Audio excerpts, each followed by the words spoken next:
Bupati Timor Tengah Selatan Egusem Peter Tahun telah memerintahkan Satuan Tugas Pemda TTS untuk melakukan verifikasi dan validasi data terhadap 245 bidang tanah yang terdampak proyek pembangunan TMF. Hal ini disampaikan Bupati Pitahun usai meresmikan mal pelayanan publik di Kelurahan Karangsiri Jumat 19 Januari 2024. Menurut Bupati yang akrab disapa Pitahun ini bahwa tim Satgas yang dipimpin Kepala Dinas PRKP sedang berada di lapangan untuk melakukan inventarisir dan verifali data lahan terdampak. Dan sejauh ini, ada 137 bidang tanah sudah diverifikasi dan divalidasi. Bahkan di Desa Oenino, ada tambahan data warga terdampak sebanyak 51 bidang termasuk makam. Terkait aksi protes warga terdampak agar bidang tanah dalam luasan APL dibayar penuh tanpa harus diberi kompensasi, Bupati menyatakan Pemda TTS tetap merujuk pada regulasi. Sayangnya, KPH Kehutanan TTS tidak konsisten ketika menyampaikan pernyataan publik sehingga menimbulkan mispersepsi. Mengenai masalah TMF, pertama bahwa semula direncanakan diresmikan tahun lalu tanggal 20 Desember. Tetapi karena masalah sosial belum beres, sehingga ada satu tim yang dibentuk oleh gubernur melibatkan instansi tingkat provinsi. Jadi tingkat provinsi dan tingkat kabupaten, sehingga kali lalu kita diundang oleh Kejaksaan Tinggi. Ada Kejaksaan Tinggi, kami ada di sana. Saya termasuk narasumber di dalam kegiatan itu. Setelah dari situ digeser untuk kewenangan kabupaten, sedangkan kewenangan provinsi. Sehingga kita sudah bentuk tim dan sekarang sudah jalan. Sehingga yang kemarin ada muncul masalah di lapangan sedikit ada protes dari masyarakat dan ada yang datang ke SOE. Setelah kita cek ada pernyataan dari teman-teman di Dinas Kehutanan yang tidak konsisten. Jadi mereka pernyataan semula lain, sekarang lain, sehingga membingungkan masyarakat dan memicu untuk terjadinya sedikit jadi ada sedikit proses dari masyarakat. Tim dari kabupaten dipimpin oleh Kepala Dinas PRKP untuk selesaikan masalah sosial. Karena permintaan dari Seknek untuk segera pengisian. Pengisian itu untuk diuji konstruksinya dan sesegera mungkin diresmikan.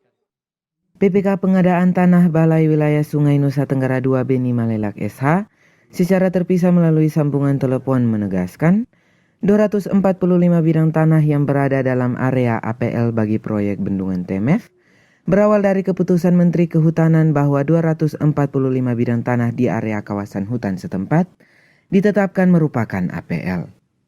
Setelah menjadi APL, tentu menjadi kewenangan yang memohon yakni pemerintah Provinsi NTT dan selanjutnya dengan status APL tersebut perlu dilakukan tata batas oleh pemerintah provinsi akan tetapi saat akan dimulai kegiatan bendungan TMF belum dilakukan.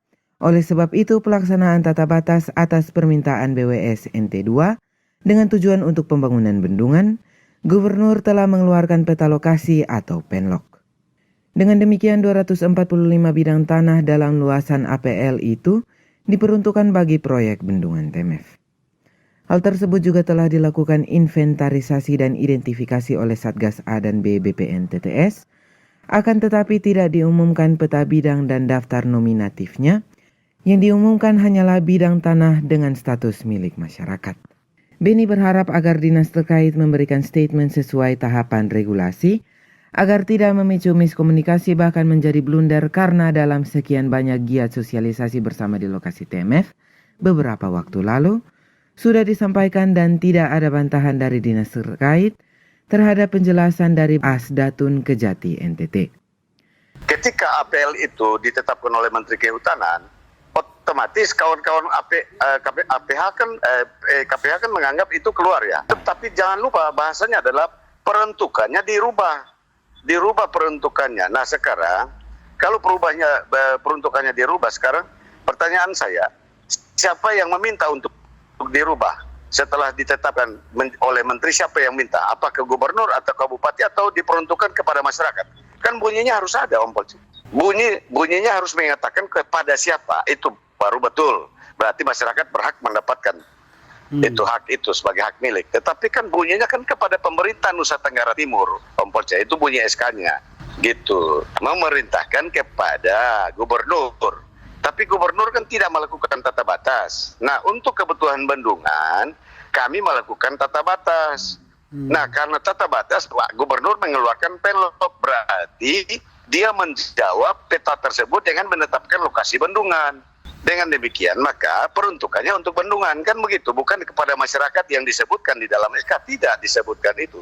Jadi memahaminya itu tidak bisa sepotong-sepotong seperti kawan-kawan KPH ngomong. Harus mereka yang lebih tahu aturan, jadi ngomongnya itu ngomong aturan gitu.